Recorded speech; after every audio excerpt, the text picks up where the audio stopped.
찬미 예수님. 네, 오늘 미사 시작하면서 오늘 그 한 달에 한 번씩 있는 구역 미사 이야기를 말씀을 못 드렸습니다.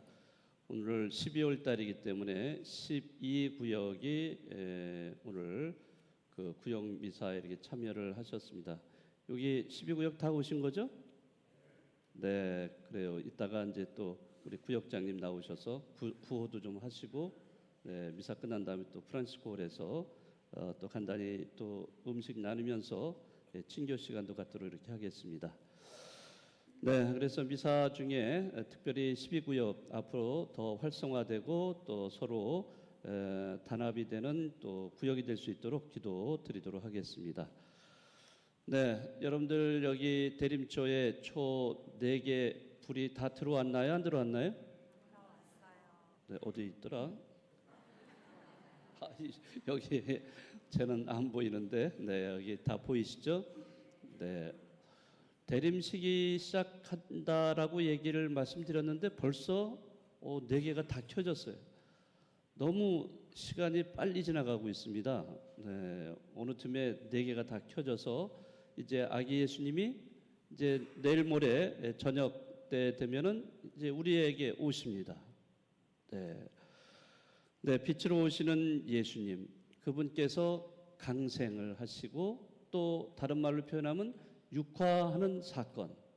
네, 그래서 강생의 신비 또는 육화의 신비라고도 이렇게 불리는데 이러한 것이 이런 신비가 실현되는 때가 이제 가까이 다가왔다는 것을 우리는 알 수가 있어요. 이렇게 우리가 아기 예수님이 오심을 우리가 준비를 여태까지 해오셨는데 여러분들은 다 준비 끝내셨나요? 대답이 이렇게 없으세요? 네, 자 어제 그제 저녁에 공동 참여 예절을 해서 한 700명, 800명 이렇게 와서 보셨어요. 네, 지금 그리고 또 미사 전에 계속 판공송사 보셨는데 예년에보다도 조금 더 많은 분들이 판공을 보고 계시지 않나 이런 생각이 좀 들었습니다. 네, 많이들 보셨죠? 네, 그리고 이제 판공송사 오늘까지 드립니다. 네, 그동안 우리 신부님들 정말 미사 전에 항상 이렇게 드려왔는데 이제 오늘까지입니다. 그리고 오늘부터 1월 4일까지 좀 저희도 좀 쉬는 시간을 갖고 그리고서 이제 공연 대축일 이후에 또 재개하도록 이렇게 하겠습니다. 자, 오늘 대림 제4주일을 맞이했는데 오늘 여러분들이 복음 들으신 복음의 그 주인공이 누구죠? 네? 누구세요? 복음 말씀 우리 부제님이 아주 열심히 읽었는데 잘 안 들어온 모양이에요. 머릿속에. 누구세요? 인물이? 마리아의 남편 요셉이죠. 네, 요셉. 오늘의 복음의 주제는 요셉 성인에 관한 이야기입니다. 요셉은 마리아하고 약혼한 사이였어요. 그런데 결혼도 하기도 전에 이 마리아가 임신한 사실이 이제 드러나게 됩니다. 물론 그렇다고 해서 이게 공공연하게 다 알게 된 건 아니지만은 요셉에게 이렇게 알려지게 돼요. 정말 그 요셉은 참으로 곤란한 처지에 이렇게 놓이게 되는데 이러한 상황 속에서 어느 날 요셉이 잠을 자다가 꿈을 꿔요. 네, 꿈속에서 천사가 나타나서 뭐라고 하냐면은 이 아이는 성령으로 잉태된 아이다라고 이렇게 이야기를 해줍니다. 그래서 꿈에서 깨어난 이 요셉은 그 천사의 명령에 따라서 마리아를 아내로 맞아들이게 된다 하는 그런 이야기를 우리에게 전해주고 있습니다. 그 마리아의 남편 요셉은 꿈을 꿨다고 그러는데 아마 제가 볼 때는 이 요셉이 꿈을 한 번 꾼 게 아니라 여러 번 이렇게 가끔씩 꾸는 것 같아요. 네, 제가 추정을 해보니까 2000년 전으로 돌아가서 추정을 해보니까 여러 번 이렇게 꿈을 꾸는 분이지 않았나. 그래서 또 그 이후에도 꿈을 꾸죠. 그래서 천사가 나타나서 뭐라고 합니까? 그 당시에 헤로데 대왕이라고 있었죠. 헤로데 대왕이 어떤 짓을 하고 있었어요?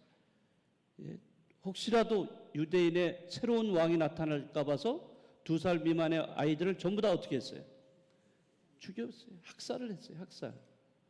자, 이런 상황이 벌어지는 거를 미리 알고서 천사가 나타나가지고 꿈속에서 자, 이 피신을 하라고 이렇게 일러줍니다. 그래서 요셉 성인은 그 아내 마리아와 또 갓난아기 예수님을 모시고 어디로 피신합니까? 이집트로 피신하세요. 자, 이집트로 피신해서 그래서 이집트에서 살게 되시죠. 물론 뭐 거기서 잠깐 살다가 이제 헤로데 대왕이 세상을 떠난 다음에 이제 나자렛으로 돌아오시죠.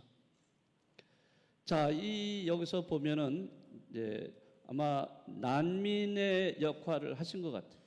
그러니까 일종의 난민이죠.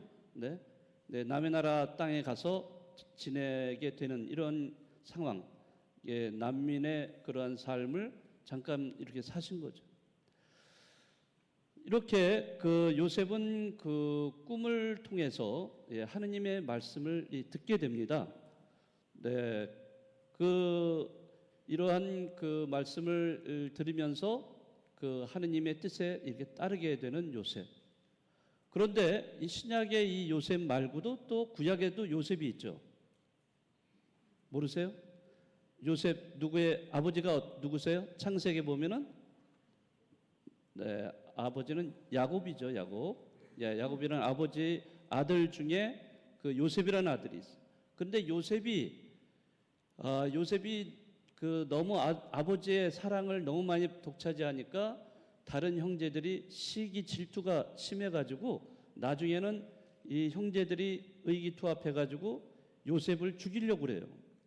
그런데 또 형제니까 같은 피를 나는 형제를 죽인다는 건 좀 말이 안 된다. 그래서 이집트 상인한테 팔아 넘깁니다. 그래서 요셉은 그 팔려가 가지고 남의 집에 가서 노예 종 노릇을 하죠. 그런데 거기서 또 모함을 받아 가지고 감옥에 갇힙니다. 감옥에 갇히는데 참 그 하느님의 섭리는 묘해요. 감옥에 갇힌 처절한 신세가 되었는데 그럴 때 이제 이집트에 있는 파라오 왕이 어느 날 꿈을 꿔요. 꿈을 꿨는데 어느 누구도 그 꿈을 해몽을 해주질 못해요.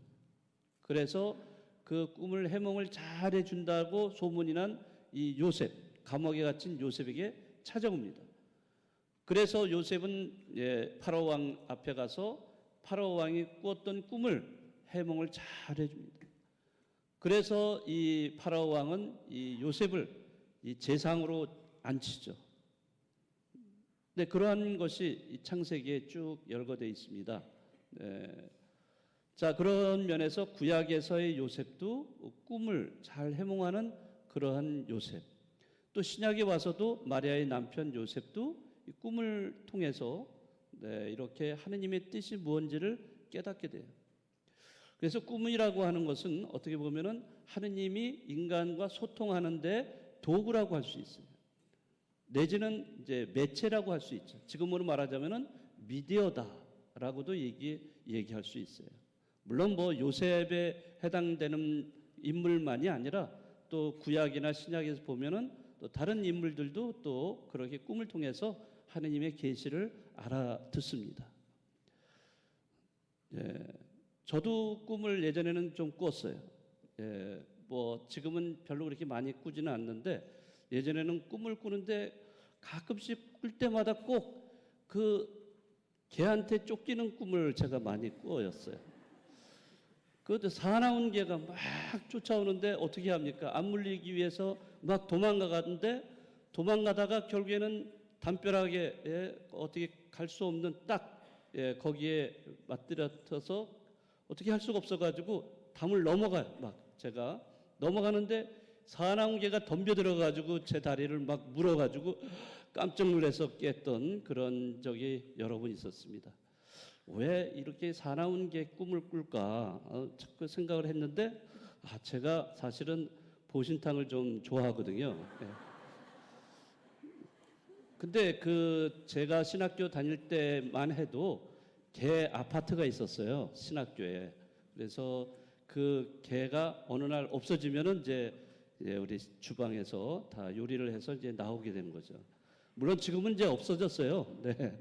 눈이 크게 뜨고 이렇게 보시는데 놀래가지고 네, 지금은 이제 없어졌고 또 옛날에는 사실 본당에서 큰 행사를 하면요, 개를 잡았어요. 그래서 모든 신자들이 같이 나누는 때도 있었습니다.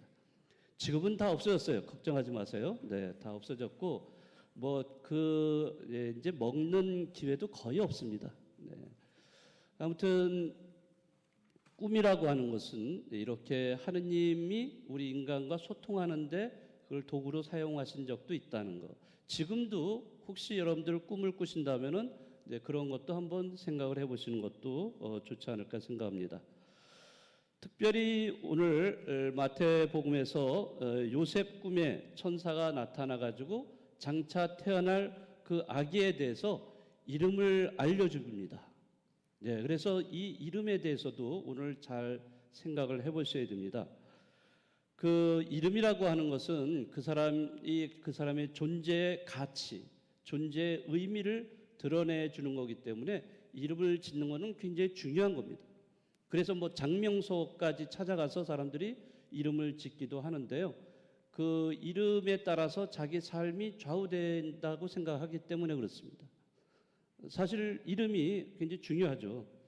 그래서 요즘은요, 자기 이름이 너무 안 좋다라고 이렇게 생각하는 분들이 개명을 해요. 법원에다가 신청을 해서 개명 절차를 밟아서 개명을 해줍니다. 그거 타당하면은 개명을 해줘요. 그런데 이제 개명을 받은 사람들이 본당에 와가지고 또 자기 교족에 있는 이름을 바꿔달라고, 개명된 이름으로 바꿔달라고 하는 그런 사례들도 가끔씩 있어요. 법적으로 그렇게 개명이 된 분들에 대해서는 저희가 교족에서도 이름을 바꿔줍니다. 네. 자, 그런 만큼 자기 이름의 의미를 상당히 많이 부여하고 있는 것을 알 수가 있습니다. 자, 오늘 여러분이 복음 들으셨으면 아시겠지만은 하느님의 아드님, 그분에 대한 이름이 두 가지가 나옵니다. 뭐죠? 첫째, 예수님. 둘째, 임마누엘. 이제 제대로 잘 소통이 되는데요. 네. 자, 예수님이라는 이름을 알려줘요. 누가? 천사가 나타나서 요셉에게 장차 마리아에게서 태어날 아이의 이름을 예수라고 하여라 라고 이렇게 알려줍니다. 자, 예수라는 이름의 그 뜻이 뭐예요? 그것까지는 아직 모르시는. 하느님께서 우리를 어떻게 해주신다? 네, 그렇죠. 구원해 주신다. 이런 뜻입니다. 자, 그 다음에 또 그 천사가 이사야서, 오늘 제1독서에 있는 말씀을 또 인용하면서 또 그 아이의 이름을 또 알려줍니다. 장차 태어날 아기 이름이 무엇이라고 이렇게 돼 있다라고 이렇게 알려주죠? 임마누엘. 임마누엘이라는 뜻이 뭐예요? 하느님께서 우리와 함께 계신다는 뜻입니다. 자, 이 뜻을 여러분들이 잘 아셔야 돼요. 자, 그래서 예수님이라는 이름도 있고 임마누엘이라는 이름도 있어요. 자, 하느님의 아들로서의 그런 호칭이 이렇게 두 가지가 있어요. 물론 그 이외에도 여러 가지 있지만은 대표적으로 두 가지 오늘 알려주고 있습니다. 천사가. 자, 그러면은 먼저 먼저 우선적인 이름이 뭘까요? 바로 예수님이에요. 예수님이 이 세상에 우리 죄를 없애주시기 위해서 이 세상에 오셨고 십자가의 죽음과 부활을 통해서 그래서 우리에게 그 구원을 가져다 주신 분이시죠. 그렇기 때문에 예수라는 이름이 먼저 전제가 되고 그 다음에가 임마누엘, 바로 하느님, 임마누엘의 하느님. 그래서 예수님께서 부활하시고 승천하실 때 뭐라고 했어요? 너희들 온 세상에 나가서 내가 바로 너희와 함께 할 거라는 것을 알려라. 이렇게 말씀하셨죠. 내가 너희와 함께 세상 끝날까지 함께 하겠다. 임마누엘의 하느님이신 거죠. 그래서 오늘 이 두 가지 이름을 여러분들이 잘 아셔야 됩니다. 우리가 믿는 하느님은 예수님이시면서 임마누엘의 하느님이라는 사실입니다. 그래서 임마누엘의 하느님이 되시기 위해서, 우리와 함께 하시는 하느님이 되시기 위해서 강생을 하시고 또 육화를 보여주신 거예요. 이제 이틀 후면은 우리는 성탄을 맞이하게 돼요. 자, 여러분들이 마음의 준비를 잘 하셨다고 생각을 하는데, 혹시라도 아직까지 준비가 안 됐다면은 이 시간을 통해서 여러분들이 회개와 보석을 통해서 잘 준비하시기 바랍니다. 그래서 우리는 우리를 구원해 주시고 또 우리와 함께 하시는 그 하느님, 임마누엘 하느님을 아주 기쁘게 맞이할 수 있도록 그렇게 준비를 해 주시면 좋겠습니다.